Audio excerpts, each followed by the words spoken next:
guys!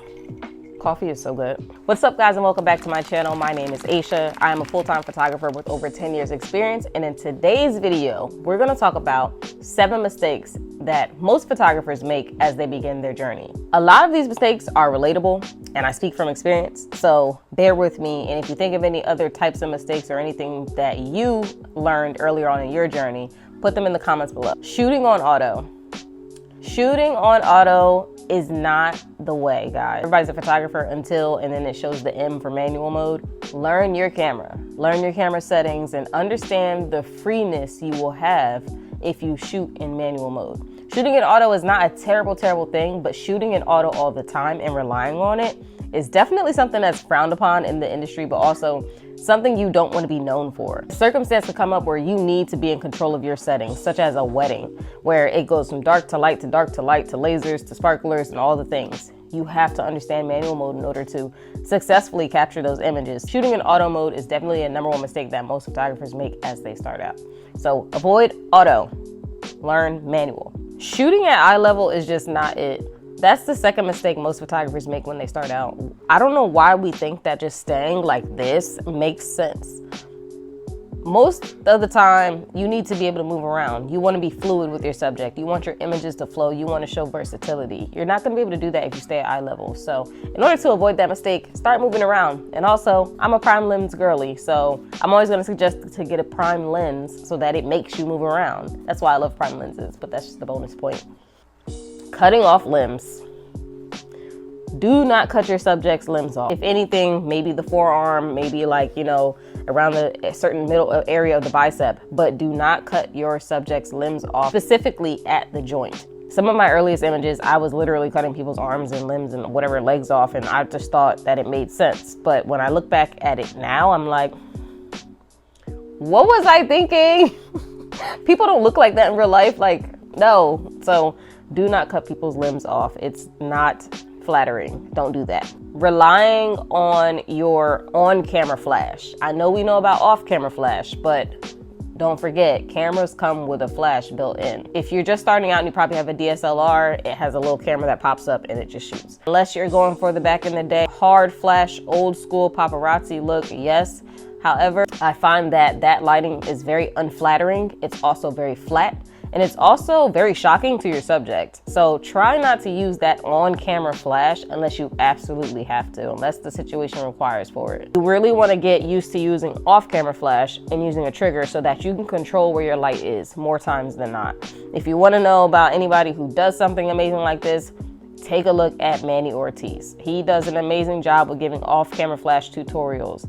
To know about a wedding photographer who does an amazing job at this, take a look at John Branch. He does an amazing job with talking about off-camera flash as well as being a wedding photographer. Don't sleep on continuous light.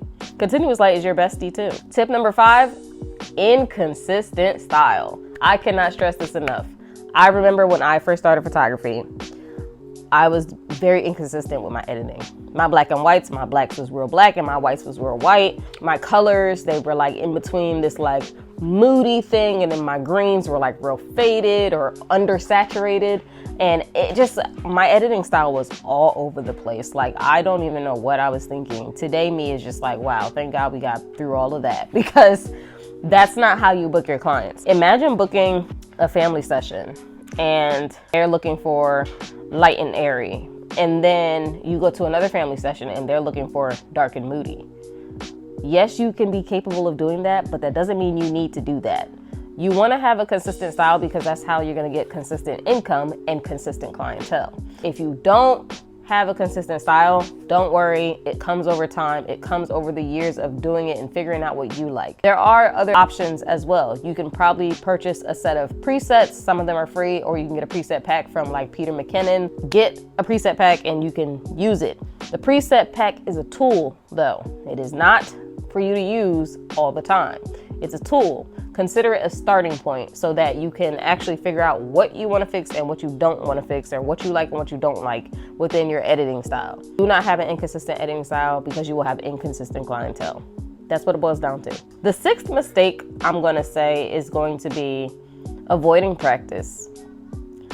And to be completely transparent with you guys, I'm a little out of practice right now. I pick up my camera when I absolutely need to, but then I don't when I don't need to. And I don't know when I started doing this. I guess it's because I'm trying to do so many other different things. I am a serial creative, so I just have a lot of big ideas.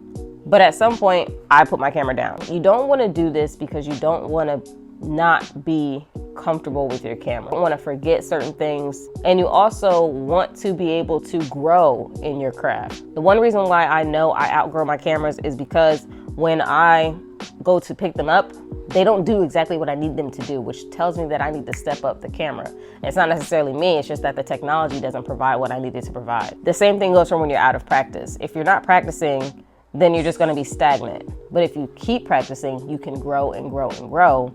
And then that is when you can start deep diving into other types of gear that you may need. How can I fix this? How do I do this better? And it'll make more sense. So don't avoid practice. Pick up your camera. Any chance you get, just go outside. There's plenty of things to capture outside. It doesn't have to be a whole story every single time. Don't avoid practice. The last and final mistake, and this one hits home for me. Undervaluing your work. Undervaluing your work is serious. Like when you don't feel like you can charge more than $150. You're not sure because the next person over is charging $1,000, but you're charging $150, but your work is just as good as that person's. Either they're overcharging or you're undercharging, but somewhere somebody has to make the leap, right? You don't want to undervalue yourself, because if you don't take you serious, then your ideal customers will not take you serious. Your friends won't take you serious. Your family won't take you serious. All of your supporters won't take you serious. Undervaluing your work is doing yourself a disservice. All of those days of practicing, all of those hard nights of editing, and you're just charging scut, don't do that to yourself. You don't want to do that to yourself. You want to make sure that people know who you are. People understand that you bring value, that your time is valuable. Photography is definitely a luxury, and I think most people forget that. But don't undervalue yourself, because you deserve more than maybe and more than half stepping. You deserve to be putting yourself out there. So when you see the value in your work, everybody else will see the value in your work as well. So what are you gonna do about it? Hope that you guys enjoyed today's video. And these are just some of the mistakes that I realized a lot of photographers do make. And I started out, I made a lot of these mistakes, and that was the point of me sharing this video with you guys today. So if you enjoyed today's video, don't forget to like, share, and subscribe. And I'll see you guys in the next one. Peace.